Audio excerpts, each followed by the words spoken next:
Le film débute sur un travelling.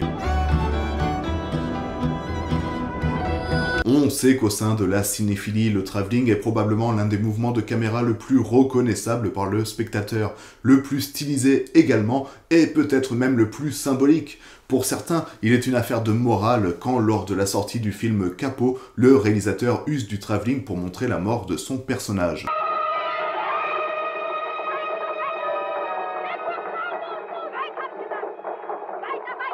Un choix de mise en scène discutable pour Jacques Rivette qui écrira dans un article des Cahiers du cinéma intitulé « De l'abjection » que l'homme qui décide à ce moment de faire cela, cet homme n'a droit qu'au plus profond mépris.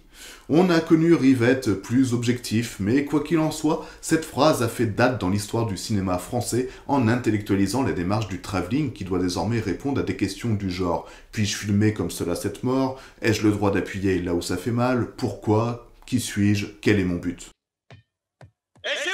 Le travelling sert donc généralement un discours, et on retrouve ce procédé chez des réalisateurs comme Tarkovsky, Orson Welles, Stanley Kubrick ou encore Abbas Kiarostami. Mais c'est bien beau de tout intellectualiser, ça fait quand même parfois du bien de débrancher son cerveau juste pour apprécier un travelling pour ce qu'il est vraiment, c'est-à-dire un effet de style, un effet donc de forme plutôt que de fond. Et en cela, Old Boy est un parfait exemple.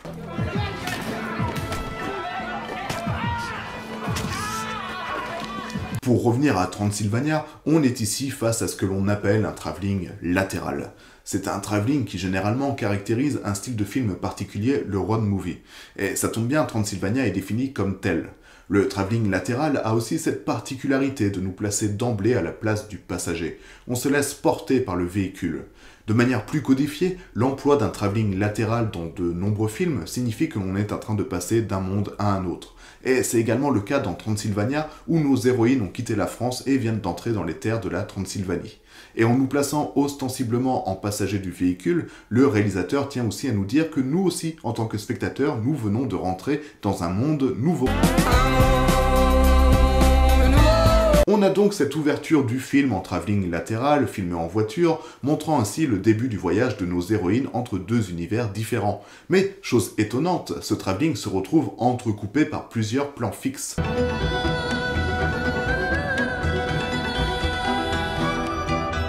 Qu'est-ce qu'on essaye de nous dire en opposant ces deux temporalités qui sont dans un premier temps la fuite en avant du travelling et dans un second temps le temps fixe de ces images quasi photographiques? Eh bien, Asma Hadji, dans un mémoire intitulé « Les musiques tziganes mises en scène, construction mémorielle et réappropriation de soi », nous apporte un élément de réponse. En effet, en comparant cette séquence d'ouverture au travail de Chantal Akerman, qui mêle également travelling latéraux de paysages captés depuis un véhicule en mouvement et plan fixe, il arrive à la conclusion que ce dispositif incite le spectateur à s'investir pleinement dans l'image qui se présente à lui. Ainsi, pour l'auteur, cette première séquence dans Transylvania ressemble à la description des plans dans Sud de Chantal Akerman.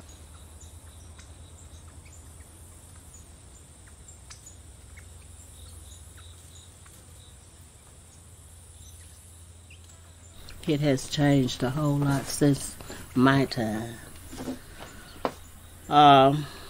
Les plans de paysage de la documentariste font écho au destin tragique des hommes, et le spectateur les associe inévitablement à leur histoire. Chez Catliff, les arrêts sur des visages figés au milieu des paysages qui défilent à toute vitesse renforcent un jeu de perspective avec le spectateur.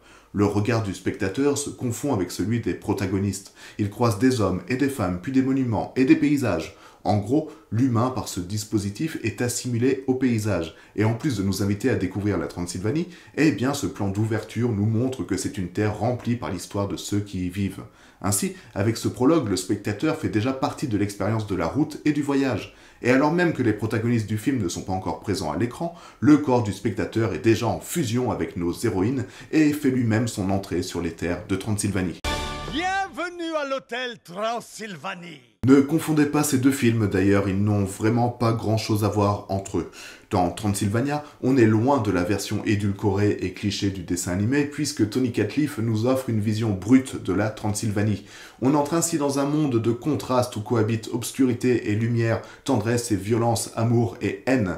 Un monde dans lequel la solitude éclabousse l'écran et où les crises hystériques peuvent s'exprimer librement vu que le désenvoûtement et l'exorcisme sont monnaie courante.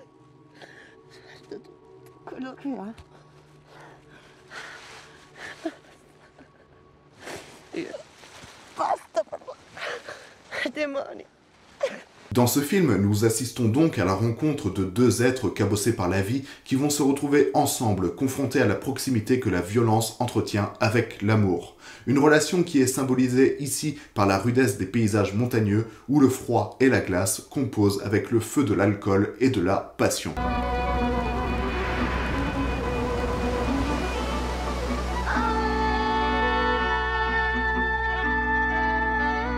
Ainsi, au fur et à mesure que le film avance, les personnages errent dans ce qui ressemble à un voyage initiatique. Un voyage initiatique lors duquel on se débarrasse de nos carcans, où l'on s'éloigne de la civilisation pour laisser libre cours à nos pulsions, jusqu'à réussir à retrouver notre véritable identité, à comprendre ce que l'on désire vraiment et ainsi enfin obtenir le calme et la sérénité que l'on mérite.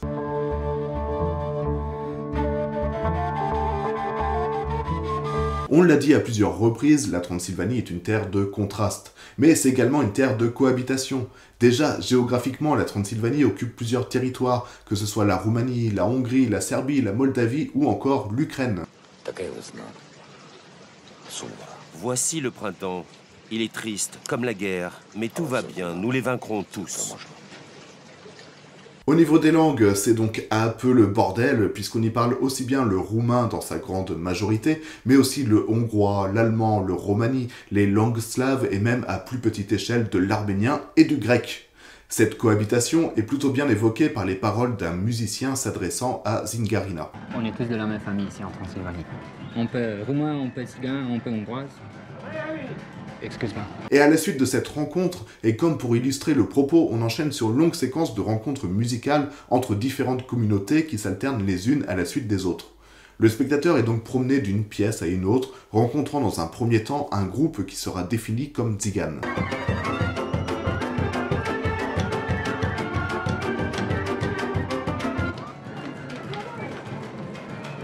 C'est des Tziganes de Caldera qui travaillent le fer.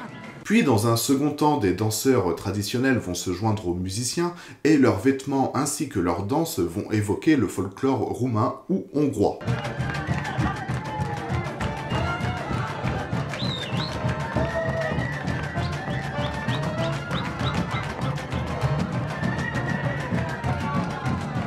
Et finalement, dans une autre pièce, d'autres musiciens vont jouer dans une rythmique aux sonorités orientales, une influence qui sera confirmée par l'arrivée d'une danseuse exécutant la danse du ventre.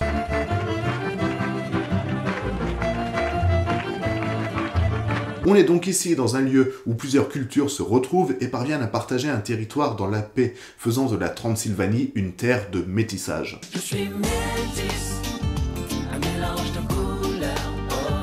Et pour conclure, il serait peut-être temps de parler d'Asia Argento, parce que si ce film m'a marqué autant, c'est bien grâce à sa prestation.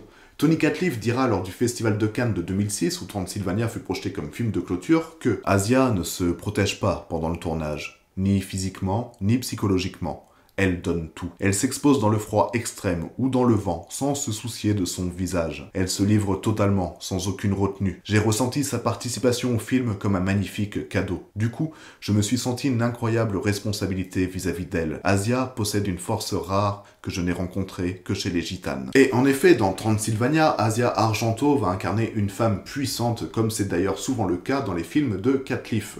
Portant le nom symbolique de Zingarina, qui provient de l'italien Zingara voulant dire tzigane bohémienne, cette jeune italienne pourtant non rome va quitter la France à la recherche de son amant expulsé en Transylvanie. Rejetée par lui une fois qu'elle le retrouve, elle décide de rester en Transylvanie, allant même jusqu'à adopter le costume traditionnel des femmes tziganes. Since you dress up like a gypsy queen, my business is going down 30% minimum. I don't see the connection. I know.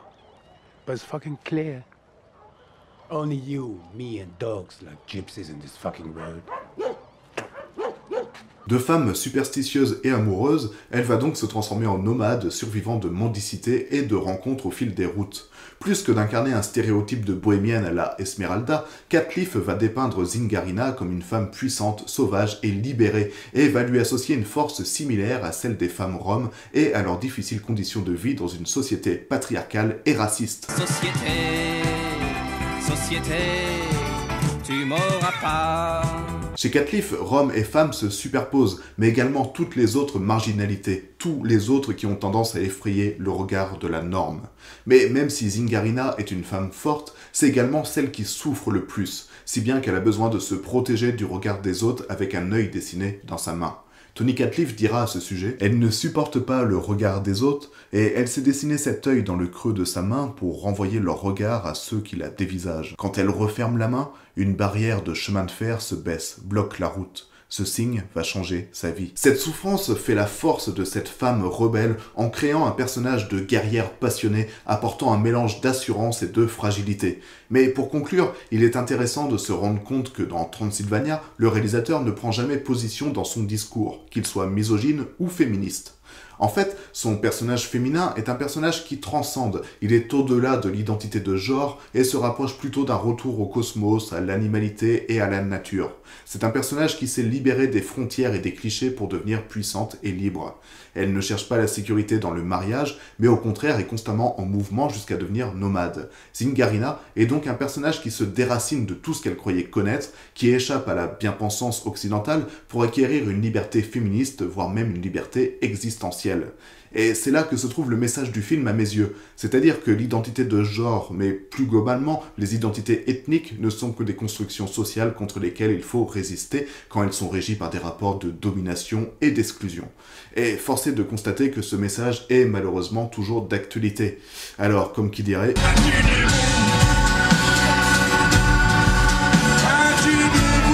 Et voilà, c'était l'analyse de Transylvania de Tony Catliff, un film riche, puissant et émouvant. J'espère vous avoir appris des choses, j'espère que vous allez avoir envie de revoir ce film sous un autre angle, mais surtout j'espère que vous allez vous abonner, mettre un pouce bleu et un commentaire. Quant à nous, on se retrouve dans 2 semaines pour un nouveau Pourquoi il faut voir. Bitch!